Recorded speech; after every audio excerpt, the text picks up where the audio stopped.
Sir তুমি কি কথা বলবা?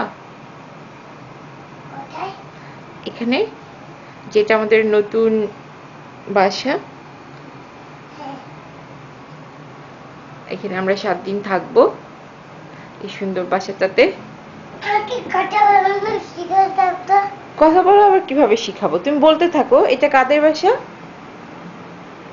তোমার সোফা কোনটা দেখাও। এইটা? তোমার টিভি কোনটা? হ্যাঁ। তোমার সুন্দর জানালা কোনটা? তোমার বিছানা কোনটা? হ্যাঁ, এই যে আমাদের সুন্দর কিচেন। এটা আমাদের সুন্দর বাথরুম।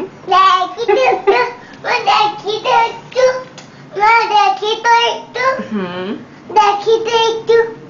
আচ্ছা।